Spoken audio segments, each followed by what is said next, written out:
Lena tightened her scarf as the cold evening air wrapped around her.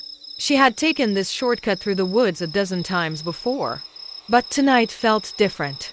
The trees loomed taller, their skeletal branches reaching toward the dimming sky.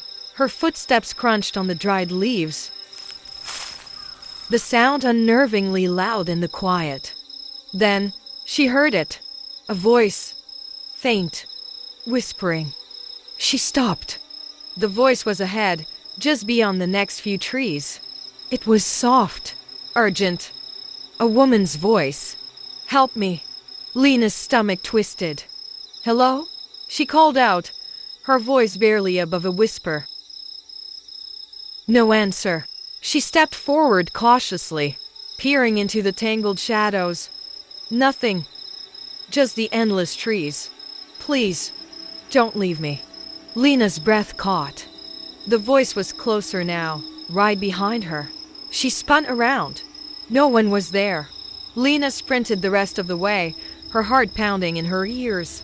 She burst out of the woods onto the deserted road leading to town. Streetlights flickered weakly, casting long, distorted shadows. She forced herself to slow down, taking deep breaths. Maybe it was her imagination. Maybe the wind had carried a distant voice.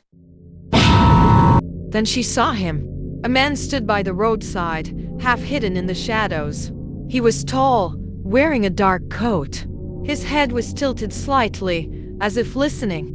Lena hesitated. Do you need help?" The man didn't respond. She took a step back. His head twitched. Slowly, he raised one hand and pointed toward the woods. Lena's stomach turned to ice. "No," she whispered. His lips moved. She couldn't hear the words, but she understood. "You should have helped her." Then, he vanished. Lena barely remembered how she got home.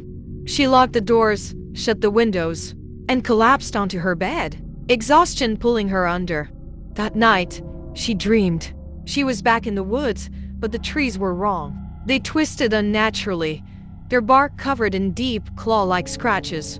A figure stood ahead, its face shrouded in mist. "Help me." Lena stepped closer. The mist parted just enough. The woman's face was pale, her lips torn and stitched together with black thread. Her eyes were Lena's own. Lena woke up screaming. The next evening, she told herself she wouldn't take the shortcut. She would stay on the main road, well lit and safe. But as she walked, her feet slowed. The woods called to her. "Help me." The whisper was in her ear now. She turned, and her breath hitched.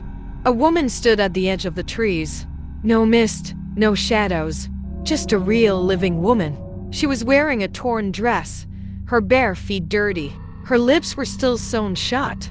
Lena's body trembled as the woman raised a shaking hand and pointed to Lena's own mouth. Her fingers brushed her lips.